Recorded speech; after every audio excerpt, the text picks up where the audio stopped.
guys, welcome back to my channel.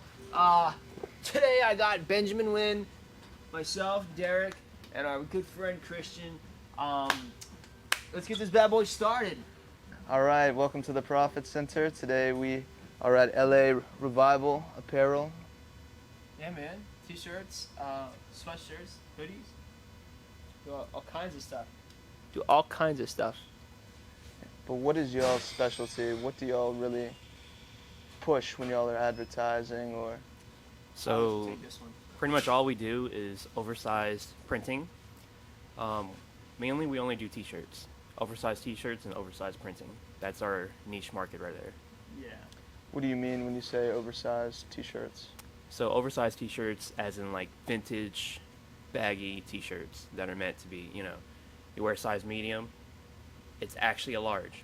That they're just lying to you. Yeah, it's like streetwear style shirts. There's a couple different brands that specialize in producing those kinds of blanks, like the Shockaware blanks, and then there's LA Apparel. I'm actually wearing an LA Apparel right now. They have longer sleeves so they don't sit like that on people like other shirts tend to, like Gildan shirts sometimes sit with this little piece right here that just kind of floats up, but oversized shirts are more form-fitting in those areas. But oversized printing is 16 inches by 20 inches. Anything lower than that is just like normal size, because a lot of printers come with those platens already on them, like up to like 15 inches wide, 15 inches tall or something, but we get specialized printer platens made to do way bigger prints. And that's what we specialize in specifically. I'm curious, sometimes I'll see t-shirts or long sleeves and they'll have prints on the arms. How does that work?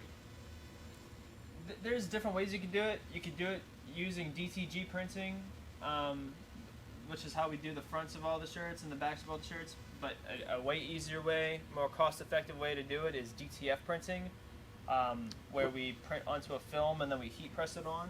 And there's like special heat presses for that. It brings the production time for shirts from like 10 an hour to like 40 an hour.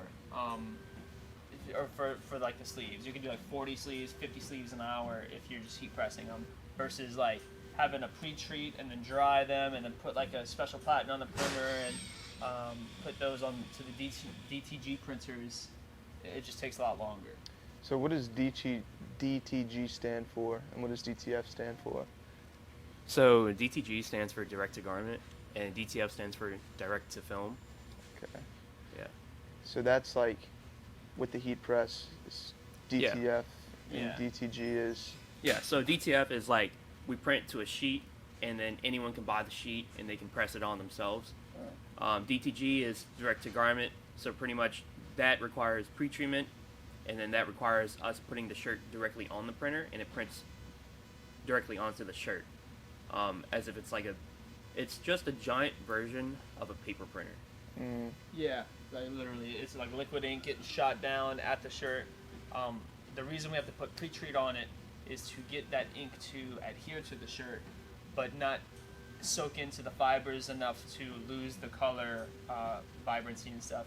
Like if you were printing a pink image on a black shirt, you have to use pre-treat or the pink will blend with the black and you wouldn't really be able to see like the pink. It just look like there's something on the shirt, but it's not what the picture was. It's not what you wanted.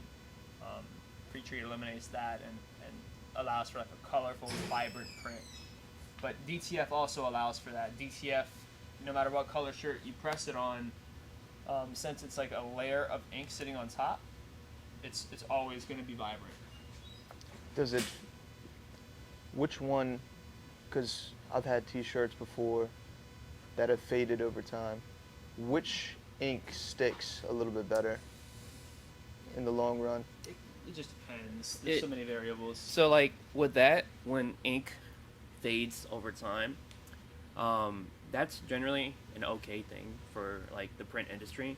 But if it fades and cracks like after the first wash, then that's a cure issue. Yeah. That's because it didn't go through our big little oven, like it's like a little pizza oven. So it didn't go through it The same. either long enough Yeah, or the temperature wasn't hot enough. it's kind of like this right here. So when we say the word cure means like, is it done drying, right? So as for the curing process, you know, like you have to make sure the curing process is being constantly checked. If it's not being constantly checked, you're gonna have a few, you know, you won't know unless the shirt is washed, you know. But if it fades or cracks, it's probably because it wasn't cured correctly. So you're also more likely to, like, the shirt would be a lot more likely to burn, like catch on fire, than for the ink to be over cured. It's like, as long as you can cure the ink correctly, you're good. Okay. And that's why if you look on our conveyor dryer over there, it'll look like the shirts are going in like really, really slow. Even though you see the temperature on the side says like 700 degrees, and of course you're thinking 700 degrees, like, and the shirt's been sitting in that for like 2 minutes, 3 minutes. Yeah, because like Ben said, the shirt's not going to catch on fire, but we have to make sure the ink's cured. Because the second we ignore that and start like taking the easy way out and just trying to pump stuff through the dryer fast, we're gonna start getting a bunch of calls and emails saying, "Hey, my shirt's fading. I want a refund." Speaking specifically to that, talking about refunds and customer service, how complicated is y'all's back end, and did it cost a lot of money to set up and to maintain? No, we do everything ourselves. Like from the website design to like listing everything on the site to customer service, we do everything ourselves completely. Thankfully, we don't have many complaints, so it's not really hard to handle the customers that do call or email. Even though we're pumping out so many shirts, because we take that extra time and extra care to do it right, we don't get many complaints. But when like complaints do come in, we have like a little system that we use to make sure we get those complaints taken care of, whether it's like replacing a shirt or reprinting a print on a different shirt because we sent them an incorrect size or something like that. Because mistakes do happen, and obviously if it's our fault, we take accountability and we get that replaced and all squared away. But yeah, it's usually just me and Ben dealing with customers, and in between dealing with customers and answering emails or calls, we're in the production room as well, just working. Do y'all only do production, or do y'all handle shipping as well? Shipping is we do everything. How Me and Ben do everything. how intensive is the shipping process? Sometimes if we let it build up over the course of like the whole day, sometimes there's a pretty big stack of shirts to ship. It can take 3-4 hours some days. Yeah, it could take half the day. Yeah. Honestly. But if you kind of like do some in the middle of the day and then do some at the end, it's a lot less of like a task. If that makes sense. It does. So I'll never forget, actually. I've always been interested in business. I'd like to start doing something myself. But I remember when I was in high school, I went to Ben's house, and he had just gotten started with this. And he said, "Look, man, if you want to get into business, the t-shirt business has crazy margins." He told me, you told me, you said, this is a great business to get involved with. But what was your reason for getting involved in the first place? How did you figure out that it was such a good business with the margins, etc.? So what happened is, me and Derek, we sold T-shirts in high school, right? And I think I looked at Derek one day. I was like, dude, the Spirit T-shirts that we have, like, you know, like the school-proof T-shirts, they weren't very good at all. So we made it. We ended up making better mediocre designs. Yeah. Like they of course had like uniform posts and other places that sold little Dtown graphics on stuff. But then we were like, dude, what would we wear? Because I don't want just a shirt that says Griffins on it and that's all I get. And it was just like right when they approved like us to wear T-shirts every day as long as they were Dtown related. So we put like the word Dtown in Chinese, and it didn't even really say Dtown what we thought it did at first. Yeah, it said like Little Garden Little or Garden, something. but we didn't know. It's like one of those little high school mistakes. And then we did like the Thrasher logo, but it said Dutchtown. And then we put like Harambe on a shirt. It was just a bunch of silly high school things, like what was in, and that's kind of how we started. People were buying. Oh yeah, dude, we sold at least like 30 of the Chinese shirts. Dude, I'm pretty sure we sold at least like 100. Yeah, we sold a lot of shirts total. We actually got called into the principal's office one day, and they told us to bring our stuff with us. And I had my duffel bag full of T-shirts that we were selling at school, like $20 cash, basically, just selling T-shirts. And they were like, "If you guys keep selling shirts on our campus, we're gonna have to sue you guys. We're gonna have to take you to court." And we're like, "Oh God, I guess we're just gonna have to do it on campus." And we started like trying to deliver them to people. It was nuts, dude. But then they were like, "Okay, well, what can we do?" So we started making shirts for all the theater productions that happened at the school. Me and Ben would we'd go to school, and we'd go home to his house and start like making the shirts. Spend like a couple hours making shirts, and then I'd bring a box with me to rehearsals to pass out to everyone that bought one. They'd do like pre-orders and stuff, and we were doing that for a bit. How did y'all design the shirts? So pretty much we had like a cutter. My dad had one, so like I would just tell him like to help us like cut it, because we didn't really know how to use like the software. So he would just load up like a roll of vinyl for us, and he'll just have it cut all day for us. And then we had to like pretty much like weed up All the excess material, because it cuts the vinyl, right? So you gotta start weeding up all the excess stuff. And then when it comes to like really intricate designs, you can't really peel it up because it'll pull like all together. All the skinny stuff is hard.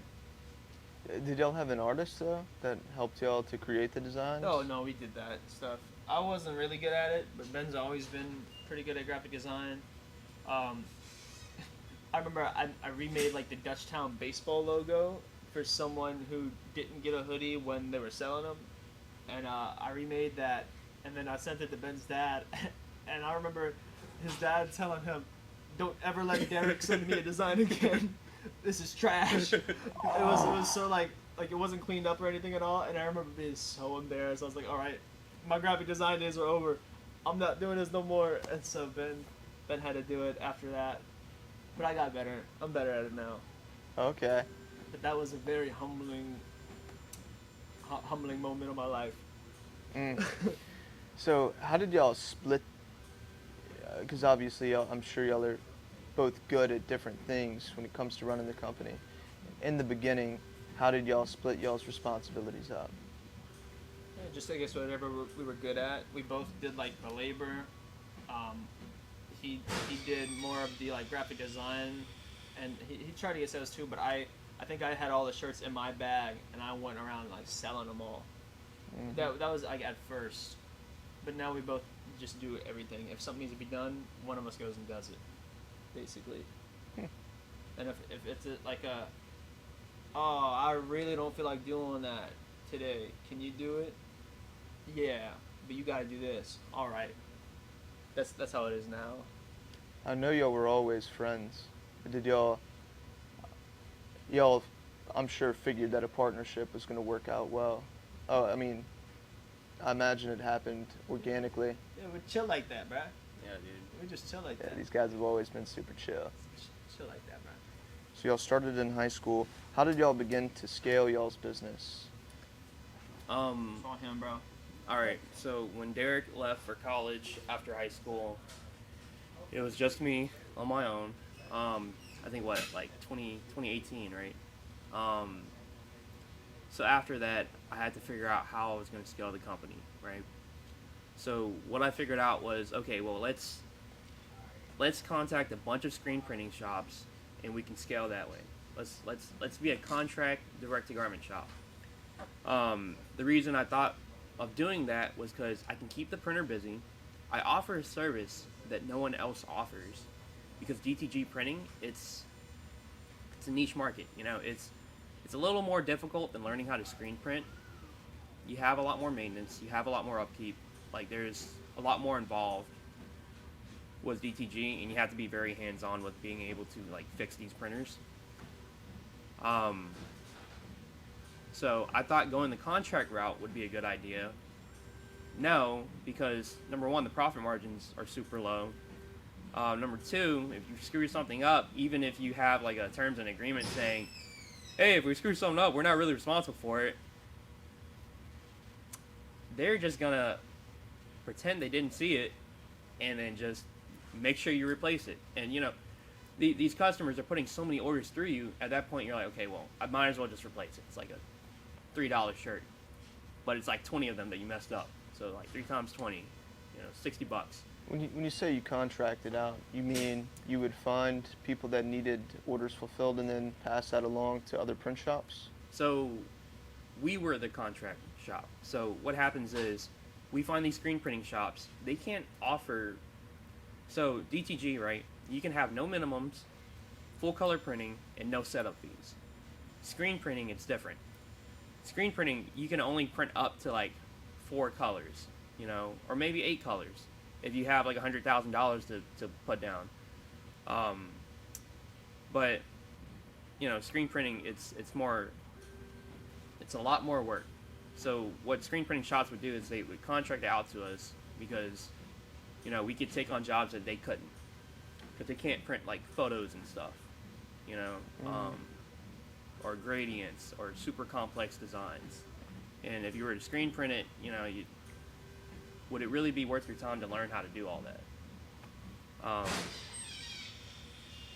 So anyways, after the whole like wholesale stuff that I tried to get into, it was going pretty well, but then I realized, okay, well, this is not what I want to do. The profit margins are way too low. So I was like, okay, well, let's get into print on demand. Now, print on demand is a whole different story. It's a beast.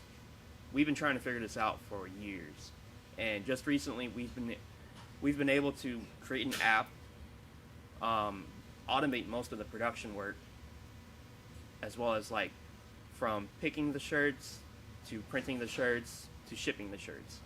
So easy. I could have my brother do this. He's like 5. So print on demand has been like out for like longer than I've been born, I feel like. A lot of the guys that got into this super early, they're like in their 20s, like 15 years ago. You know, I would have been like what, like 8? Imagine an 8-year-old starting a print on demand company or a print shop. No, that was a completely different idea. We're not going to like reinvent the wheel. We're gonna focus on being what we're focused on is just being better, you know, having less people while pushing out thousands of garments a day. That's our goal. Thousands of garments a day.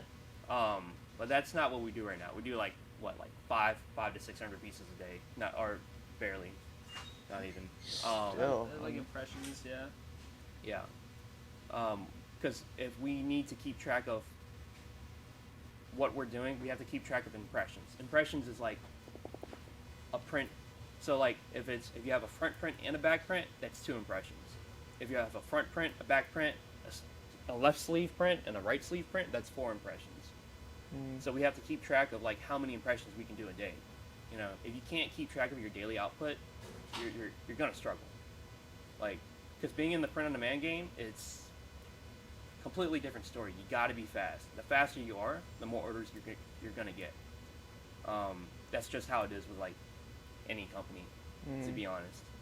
Well, give me 1 second. Let me make sure it's still recording. All right, so that actually brings me to my next question. Yeah. So you're saying speed dominates in this industry. Yeah. And the more you can print, the more business you can do. Yeah. So y'all don't have an issue with customer acquisition. Y'all have already got all the customers y'all need. Yeah. How was it always like that? Or, because the way I look at it, I feel like the industry is extremely saturated. Now, it's saturated from like a consumer's point of view, because you go online, you see t-shirts everywhere, right? But there's a niche, you know. There's pets, you know, pet clothing. There's mom clothing. There's I like to drink wine every day clothing. We print for one shop. They print a bunch of stuff about like wiener dogs and being a veterinary assistant, and they sell a lot. Being a vet tech, and that's not something you would say, oh, let me go start like a whole like Etsy shop for that, but they did, and they make a good bit of money from that. So we print for them, so we make a good bit of money from that. How did y'all find these clients? Sometimes they approach us if there's a shop doing well, like really well, and they reach out saying, hey, I'm kind of interested in POD, and we look at their like website or their shop and we see that they're doing really good. We'll be like, okay, we should put a lot of effort into getting them on board with us, so we can like all that work they're getting that they're kind of like facing wishy-washy producers with, like manufacturers, like we'll show them that we're a reliable manufacturer, you can be trusted, and we can get all their stuff taken care of, and then no matter what after that, like we have them as a customer. They could have slow days, they could have like really, really high volume days, but either way, like they're our customer at that point, you know what I mean? Mm-hmm. Yeah. So we just build up some customers like that, and once you get a few of those like high volume customers, along with our own website where we sell our own custom stuff, like we always have work to do, like constantly. And if there was ever like one of them decided, okay, I'm not doing shirts no more, peace out, onboard somebody else, and as we grow, we onboard more and more people and grow our own website more and more. Yeah, so we do have to go back to the question of like scaling, because I didn't really answer it. But we also need to explain what print on demand is. So print on demand is a way for anyone in the world to make extra side income, right? Say you, for example, right, Christian, you decided, hey, I want to start a brand, or I want to start selling T-shirts. I'd like to do that, actually. Right? I want to start selling T-shirts for, say, $25 a piece, and we charge you, let's say, $15 after shipping. You make a profit of $10, right? After like all the fees, after all the fees and paying us to do all the work. $15, or shoot, $10, right? $10 profit? Is that what it said? $10 profit. Okay. Yeah, so you make a $10 profit, right? You sell 100 shirts, you make a $10 profit. What does that equal out to? $1,000, right? You make $1,000 a month. That's without you doing, like, you didn't do anything. What did you do? Right. That's without you putting in any kind of labor. You make the design, you market it online, you put it on your website, and once it gains a little traction, it could do like 100 sales the first month, 200 sales the second month, 300 sales the third month, as long as we're getting stuff out on time, your customers are going to be happy, you'll get reviews, and that's just that one design, Imagine if you had a storefront with 40 designs, and they were all like hard designs, like they're all dope, and you get more and more sales every single month. But once you do that first like initial time investment of making the design and putting it on your website and like marketing it, we do all the work after that, and it's like a stream of income that just won't stop until you decide to like shut it down. Or until like this stuff gets like super old and nobody wants a shirt with a rapper's face on it anymore. You know what I mean? You can sell anything though. It's crazy. Okay. I'm curious as far as I would like to do something like that in the near future. And it's kind of, I don't even know if it would sell, but turtlenecks. Could y'all do like an embroidery? Christian, we're not doing turtlenecks. Do want some embroidered turtlenecks.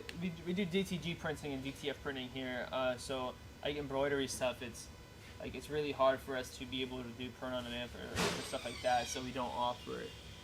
Because if we did take an embroidery customer, we'd like sub it out, and then we have to wait for that to come back, and then we ship it out to your customer. It'd be like a lot. Well, we also don't have the process automated, so it's not super easy. Yeah. So it's just like that's that's a moment, a situation where like the time would make it unaffordable for us and for like the customer, you know, because we'd have to charge probably like $35 a piece for something like that, at least, and then they'd have to charge their customer like $70 to make a good profit, you know, after we charge everything. At that point, like who's gonna buy a turtleneck for like $70, Right. you know, unless the brand's like Supreme, you know. True. I mean, so the name of the game for y'all is volume. Yeah. That's fair. Unfortunately, yeah. I mean, that's the way to do it. And as far as like scaling, so in high school y'all had started with Dutchtown themed t-shirts, let's say, and then it evolved. Where did y'all kind of evolve from Dutchtown, and like what did it turn into? Just anything? Or? Yeah, just anything. Our website right now, you go on it, there's pictures of each shirt type, like a Gildan, a Shaka, a Comfort Colors, LA Apparel, All Style, and a different Shaka. There's pictures of white blanks and then black blanks, and the black ones, it's like black or colored shirts. You pick what shirt you want. Like if I want a black Comfort Colors, I click that. If I want a blue Comfort Colors, I click the same thing and I select blue, and then I upload whatever picture I want to the website, and it actually shows a picture of the shirt, and I get to drag and drop my design on that mock-up exactly how I want, and then I just press order, select the sizes and quantities, and then I'm all good. But it's just all custom stuff. We do all custom stuff. If there's like a brand, they could work through us, and like let's say they don't make enough shirts, like shirt sales, to be able to do print on demand and like set up all that stuff with our app and everything. Like if I were just selling stuff and just starting, and I made 4 shirt sales to some friends and family, I could put that order through the website and get that shipped to me and just hand them out. You know what I mean? Just to start off. And when I start making 10, 15 sales a day, or even like 30 sales a week or something, I'll sign in with the print on demand, and then I wouldn't have to worry about that anymore because it gets shipped straight to the customers. But through our own website, it's all custom stuff. Okay.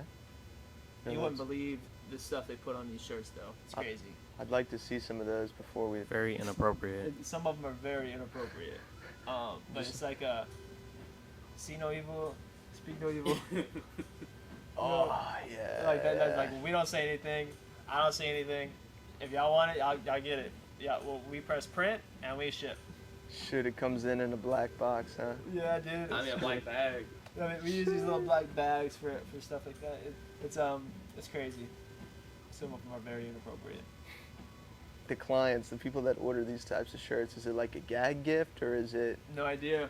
We have no idea. Sometimes it's a gag gift, I'm but most of the assuming. time it's clothing brands. All clothing brands, mostly. Some of them are hard to tell. There's some shirts that look like they're gag gifts. Like one of them is all about Fortnite, and it's crazy. But he orders that shirt like a lot, so I'm assuming he's selling them to people. But I like at first when it came through, I thought it was a gag gift because I was like, who's? Okay, cut this out if you have to. I think it says like Fortnite is better than or something like that. That's what it's like, big on the front. Fortnite is better than. No, on the back. Oh, it's on the back. Or then there's like the 3 like. Or maybe it is like the front. I think there's the front, and then the back is like the monster logo, but like a light blue color, and it says something else about Fortnite on the back. But I thought that was a gag gift. He's ordered at least 40 of them. It's crazy. Goodness gracious. Yeah, I know. Sorry. Do y'all ever run into like copyright issues when y'all are printing? Okay, that's a very like super gray area. As far as I know right now, legally, we don't know. It's really because we talked to some big players in the game. Like I'm talking like the biggest print on demand companies in the game. They mentioned something about a Blind Printers Act. Haven't had a chance to look into it yet, but we might have to look into that soon. Yeah, that basically how it was explained to us was like the Blind Printers Act is like a law that protects the printers if customers that are ordering custom stuff, if it goes to like an automated system like ours, if they put some copyrighted stuff on a shirt, all we're doing is printing. We're not designing. We're not selling that shirt. We're just selling a shirt with a print. Like, it's not really our responsibility to stop that from going into production. Now, if that customer is like selling those shirts for a profit, those copyrighted shirts, like let's say someone got shirts with Supreme on it, and they're selling them to their customers, they can get in trouble. But all we're doing is printing something. Like, what if I didn't know that was a brand? What if I didn't know? You know, so that's kind of how it was explained to us. Yeah. Because there's no way for us to know every single thing that's copyrighted. Because I mean, they can still sue us regardless. Yeah. I mean, you can get sued for anything. Mhm. If you get like a cease and desist, definitely take it down because they will sue you after that. Yeah, you always get a cease and desist first, right? I've never gotten one before, but we know clients who have. Yeah. And we tell them, look, don't risk it, just take it down. Don't Yeah. even bother. Do y'all have a marketplace on y'all's website, like custom designs? No. No, we're not like Zazzle or like Teespring or Yeah, anything like or that. Redbubble. No, it's just custom every single time. Like we have no pictures of like ready to buy designs on our site. Just blanks. Do you think that you would run into more copyright issues if you were posting? If we were posting the work, definitely, for sure. Because there's some stuff that I'm sure is a problem. It's copyrighted and stuff, but like I don't know. We don't usually post all that kind of stuff. Like if it has like famous figures on it, we try to steer clear of that most of the time. Sometimes if the design's really cool, we still post it, but we don't. Like I assume if we posted that kind of stuff on our site to sell, we'd run into issues with copyright, and also like the person who put that design in to make it custom like the first time. If we then put their design up to sell, they'd probably be pissed. You know. Could you hypothetically get like, I guess I don't really know how it works as far as like cease and desist. So like one person continues to do it, like say they, create a custom print with, I don't know, you name them, just like a celebrity on it. Michael Jordan. And then they get the cease and desist, they take it down, they stop, but then they do one of LeBron James. Do they just stack up cease and desists, or I guess as long as they don't keep doing the same one, because it's different places are sending the cease and desist. Like for Michael Jordan, it would be Michael Jordan's estate. For LeBron James, it would be LeBron James' estate.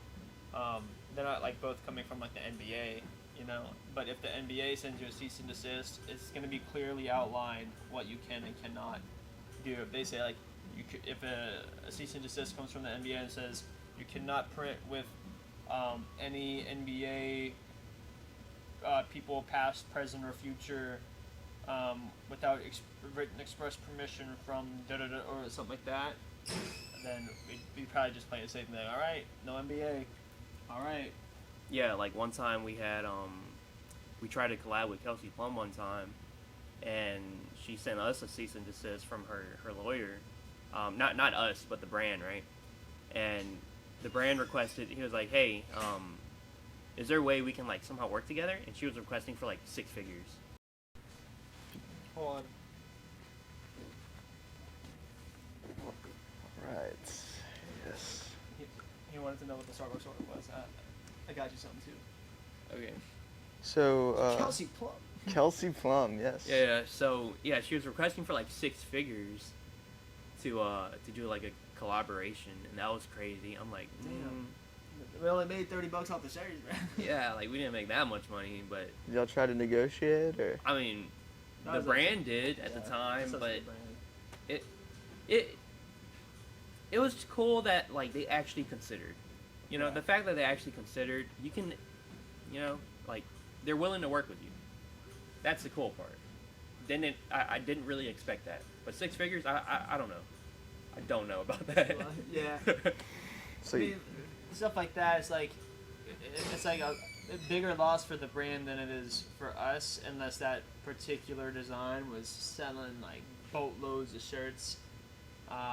like if we had a Michael Jordan design and it sold like 100,000 pieces in a year and it was like consistent, obviously if they got a cease and desist for that design, that was because that's 100,000 pieces. I mean, a year. I would pay Michael Jordan 6 figures though. Yeah, I would too. His name and likeness is worth more than what, like more than $1 million, like at least. Definitely. But then it just all like depends. Really. Interesting.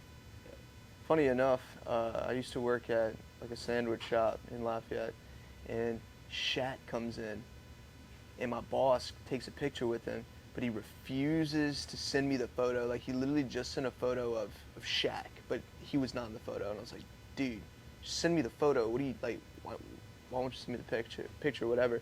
And he's like, he never said this, but I thought about it after the fact, and it's like, he was in uniform, and I could see that being a conflict of interest if Shaq represented another sandwich shop or something like that. And Interesting. Shaq probably pulled him to the side right after that. Look, man. I don't really think so. Shaq is pretty cool. I Like, love he's a this pretty guy. chill guy. That's what I hear. Heard he's super, super sweet.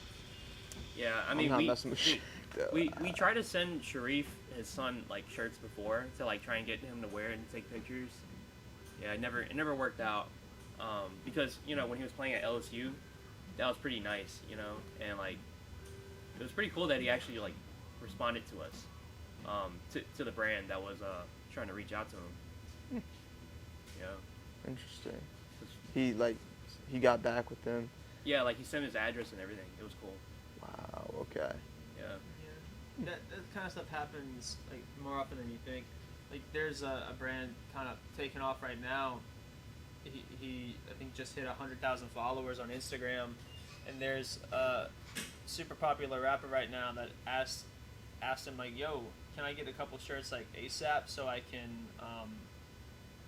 so I can like wear them for this like thing I'm doing, and it's like shirts with her face on them, and that's really taken off. She could have totally said like, hey, cease and desist, but she's being super cool about it. She's like, yo, I want one of those, and I want one of this rapper. I really wanna wear these for something. She's probably gonna post them all up on her like Instagram or Twitter or whatever, and you're expecting to see like an influx of sales for that shirt, and all his other shirts is just like super good publicity. Yeah, I mean, dude, she even like reposted the the shirt on her story. Yeah. Yeah. So it's pretty cool. That is pretty cool. And I imagine for the person that had created it, that was huge. But Fun fact, he's in high school, so I'm sure he's living right now. Like, he's making hella bank as a junior in high school. It's crazy. Like, we've seen it all, dude. Like, kids making that much money. Like, this dude made more money in the last month than I make in months. Like for real. Just posting pictures and not doing any of the actual labor. Yeah, makes a lot. Yeah, He can make a ton dude, of money. he made way more money than us when we were in high school. Oh yeah, Easily. but by like 20 times at least. Nah, dude, like 50 times. Yeah, a lot. So we talked a bit about the equipment and how it developed. At what point was it necessary for you guys to get an office and like an actual workspace? Did y'all ever work from That's a y'all's me house? question. Yeah, that's what I mean. I was in college. So, I don't know. Oh, okay. So, I was going to school at LSU, right? And I realized, okay, well, I can't be going back and forth from home every single day. Going home was like a 30-minute drive. And that's where you were printing at, was at your house? Yeah. So I was like, okay, well, let's see if I can get a spot near LSU, right? Well, okay, what actually happened is I had a client, right? She said, hey, there's a spot at LSU that you could probably rent an office at. You should go check them out. And I went and found it. The office space was super, super cheap because it was during that time when COVID had hit. So, a lot of things were... At home anyway, shut down. Yeah, everything was shut down during that time when I had, like, around the time I had gotten that office. And, that was honestly probably the busiest time I've ever had was during COVID. because what happened is I had just gotten into print on demand, right? We had a store generating like 6+ figures a year. We ended up losing that job just because they weren't paying us. So they ended up owing us like $30,000 at the end of all of it, and I just got paid like over the course of like 4 years, like each month. That was ridiculous. That's crazy. Yeah. So that's why you always get paid first. Yeah, and we've done things like now to prevent stuff like that from happening. Like for the print-on-demand clients, once they get like whatever, like orders for a day, we make a batch of shirts so that we can order the blanks. And when we order the blanks, they automatically get billed for all the shirts. So it's kind of like it'll take some effort for us to get 30K in the hole for any kind of customer, you know. I'm sure like if Michael Jordan himself said, "Hey Ben and Derek, please help me out with this," we might do it. But at the same time, then we'd be like, Michael Jordan, just pay for them shirts. We know you got the money, you know. Like, dude, just sell your plane, right? You pay it off with your plane. Right. Or don't even sell it. Give me the plane. I'll take the plane. I'll take a plane. I don't know how to fly a plane. I'll take a plane. I'll take it too. I'll take a plane. So, did y'all, like, were y'all in a position to take them to court to get the money, or did y'all have to send them to collections? So that one, it's a really weird situation. So, the guy who, so what happened is, there's a company, right? The company was talking to another guy, and that guy was talking to us. So, the guy the company was talking to, he was contracting all the work out. So that guy, he got like royally screwed over, bro. Bad. Because he wasn't getting paid either. Oh man. So he was owed money and he owed y'all even more money. Okay. A couple people money, huh? That's Yeah, crazy. good Nah, bit. that's crazy. I might have missed it. Did y'all say y'all recovered? I mean, we recovered. I mean, I wasn't tripping about it. I mean, you take some losses and you move on. That's all it is. Just don't let it get too big. Right. That was a pretty big loss. Yeah, but don't let it get 30K too is big. big as hell, bro. Would y'all say that that was the lowest point of y'all's journey so far? Nah, dude, the lowest point was high school. Oh, It's okay. been up from there, baby. What is the high point then? Right now. The high point, we I like haven't that. even reached it yet. Constantly growing, baby. So, Like that. ever since I brought Derek back, or convinced Derek to come back, we've grown like exponentially since then. And what does that tell you about me? Shoo. Shoo. He's worth a lot. Shoo. He's worth at least 5 used cars. Oh man. Damn. Damn. Alright. What did it take to get back on board? What do you have to convince I think them I of? came up one day. I went to go see Derek at a play, and he was performing. That was pretty fun, watching him like sing and stuff. Yeah. Um, Theater kid, baby. yeah. So, also his car was like could not make it like a mile. Right. It was bad. So I was like, I could come down and I could, or he pitched the idea of doing like the transfers and stuff, and I was like, all right, I'll do it because I was living in like a super small town, and I hated it. I didn't want to live there anymore, and I was like, okay, I'll move back home and I'll do this. And I had like a pre-med degree, but I didn't want to go into that kind of stuff immediately because I just really needed a break from school. I've just been going like hard through school my whole life. I did 5 years in college because I did a theater major at first and wasted a year. So I ended up doing 5 years in college, and I was like, this sounds perfect for me because I don't want to be in school anymore right now. I want to go back home because I hate it here. This is great. This is great. I can make money doing it too, and more than any other job I ever had. So I mean, I was like, we're doing it too. I was like, might as well go down there. But I mean, it's been like a super great journey so far. I mean, me and Derek, after we get all this set up, probably are going to go back to school. Why go back to school? If y'all are doing well. Why not? You know?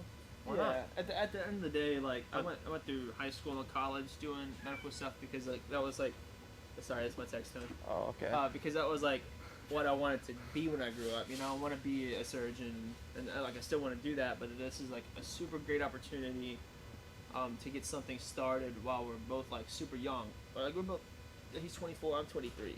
You know, so getting this started and having this other like income was never going to be a bad idea. You know. Is this business enough to make y'all rich, do you think? Oh yeah, 100%. Like right now, we're not at the point. So when we talk about scaling's the easy part. It's always the easy part. Now, to be put in the position to scale, that's the hard part. You know, to have enough employees, to have the right systems and workflows in place to make sure that everything is done efficiently without you having to be there, you know, or being able to delegate tasks to a manager. You know, all those things we don't have experience with. So that's why, you know, we've grown exponentially since we were younger, but now it's like we look back and we're like, we have no work experience in this industry. We've never done like anything like this at all. Like everything we've done, we've figured it out from like day one. Yeah. You know, that's the interesting part about all of this. But here's the other kick to this. There's like 10 other guys that have done the same exact thing of us. I mean, the same exact thing that we've done. And they're worth over $100 million. Yeah. Yeah. A lot of these companies, they have very similar stories to what we've done, like as far as like starting up. And they're all worth, you know, like over $100 million. And it's crazy. Because like, I mean, I don't know. They've all started just as young as we have, so it's like there's nothing special about what we're doing. It's pretty much just a journey, you know, about how we got there. It's taking a little longer though. So what do y'all think the key to success is in this business? Efficiency. Efficiency. I hear a lot of business owners talking about systems, getting them right. I know it takes a while. Yeah. It's just if you're not getting product out, you're not getting money in at the end of the day. The quicker you can make it to print each shirt, the more shirts you can print an hour. And if you could print 600 shirts in an hour and make $10 a shirt, you're making so much money. But if you were stuck printing like 200 shirts an hour for that same $10 per shirt, because you didn't like go in and put all that work in at the beginning to like refine the processes and make it super streamlined, then obviously you're not gonna do as well. Just the more shirts you can print, the more money you make. The bottom line. And for smaller print shops that go under, what do y'all think the biggest mistake that they make is? They take on way more they take on more that they can handle. So if you don't know your daily output, if you don't know how many employees you need per day, right, which is what we're trying to figure out right now, you know, a lot of money can go out to labor, a lot of money can go out to working on orders from a month ago, right? So if you're constantly backed up, that's a huge problem. If you see a shop that says, hey, we have a 4-week turnaround time, they've got a bigger problem on their hands than you know.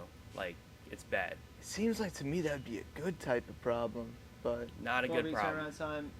Or so a 4-week turnaround time. The reason that's a problem is because that means like they got paid at the beginning of the month, and they're not printing that order until the end of the month, basically. Which means they're working with month-old money constantly, versus like us. We print within a week every time. So if you order on Monday, it's shipped out at the latest, like the next Monday. So it's like we got cash constantly coming in, and we're not sitting on it too long. Because if you really think about it and break it down, if you take a month to do like 100 orders, versus taking like a week to do the same 100 orders, then like the next 3 weeks you can get 100 more orders each week. But that same 100 orders, you can get 100 more orders each week. But that same 100 orders, you can get 100 more orders each week. Then like the next 3 weeks you can get 100 more orders each week. But that same 100 orders, you can get 100 more orders each week. But that same the same amount of time, the first shop is only paid once for 100 orders, while a more efficient shop is paid 4 times for 100 orders. You know, you can make a lot more money that way, and you get more customers when your turnaround time is faster, because people want their stuff now. They're always going to want it as soon as they can get it, and you don't want to disrupt your cash flow by sitting on orders way too long. Yeah, your cash flow gets screwed like pretty bad. I guess I was assuming that the issue would have been that these companies, the smaller print shops, did not have enough business. But y'all are saying it's that they got too much business. and It's they it's a can't good and a bad thing. If you can't pivot off of that, you're just not meant for the game. Yeah, you got to get a lot of business, but you have to be able to handle it. It's like a double-edged sword. You have to have the right amount of business for where you're at in your come up journey. I know y'all said a lot of business comes to y'all, but how do y'all reach? We don't reach out. Never? We don't. In the beginning, how did y'all Never reach out. never reached out? Just do ads online. Either we do Facebook. ads, which is what I'm good at. Like Facebook, Google ads? Yeah. Just Facebook ads. Facebook. Either we run Facebook ads, or we just, it's a lot of word of mouth, because all these different print shops, they know who we are, they know what we do. Maybe it's better to just not contract it out. Just say, hey, go to LA Revival Apparel. You know, they can take care of you, because we know that they can do less than 12 shirts, and they'll actually entertain the idea of sitting there with you and designing the shirt. Maybe, I don't know. Yeah, you get a lot of orders, a lot of local stuff like that. And y'all never thought about quitting on this journey? Well, I mean, obviously, if you got school or Oh yeah, dude, all the Something like time. that, but- Think about quitting all the time, bro. Yeah, especially like, when there is like a slow month, we're like, well, time to find a day job, but not.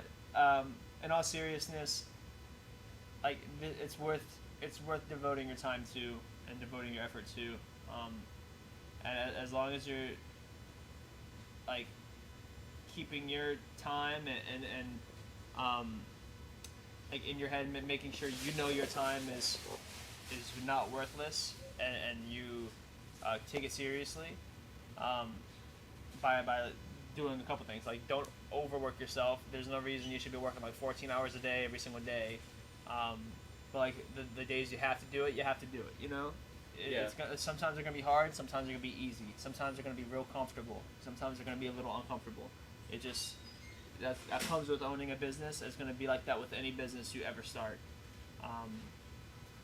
So you just be prepared for that and just power through. Really. But I mean, we do have a rule where like we don't work over like a certain amount of hours, because it does mess with you like pretty bad. If we have to come in, like, we would rather not stay late. We'd rather come in early the next day and leave at like our normal time, you know, because everyone has a life, and you got to have time for yourself. Yeah. It's important. what time is that usually? She'll get out of About here. 3 o'clock. Shoo! No, I'm missing. Derek comes in at like 4 and he leaves at 2, and I'll leave at like 5. Yeah. It's nice. Sometimes The I leave whole with evening. him. Yeah. Yeah. So, Sometimes they don't even show up till 11, And then I'll leave with him. and they don't leave with me too. Yeah, because he already took care of, like, of everything. shoot, making y'all's own hours. Yeah, I'm just like I'm an early bird. I don't like staying late. I would much rather come in 4 or 5 o'clock than stay late. I like hanging out with my girlfriend during the daytime. I don't like just going home at 6 o'clock and then going to bed at 10. You know, I want to go home at 2 o'clock and go to bed at 10. Yeah, but like, in order for us to scale to get to where we really want to be at, we have to like, Be on top of it. we gotta be on top of it. The systems that we're building right now, it's in the works, but we constantly have to go back and look at it and say, hey, okay, well, where did we screw up at? Let's look at the numbers. Let's predict what we do for next week and see if that's accurate. If it's super, super accurate, we're getting there, right? We're getting real close to it. But if it's super, super accurate, then we can plan ahead 2 weeks ahead of time, Yeah. right? Then, if we decide to work with some of these print-on-demand companies or even take on overflow work, you know, we can know what we can do daily. You know, like the problem with like having too much work is because you overpromise, right? You never want to overpromise. You got to be super realistic, or at least like hit below that bar at least. All right, so the camera cut off. SD card is full. I should have brought two. But final question: do y'all think that LA Revival will be around in 20 years from now? Yeah. I hope so. It might be a new name, but it'll definitely be the same people with different name. Yeah. Okay. Well, nice. Yeah, man. Thank you guys for having me today.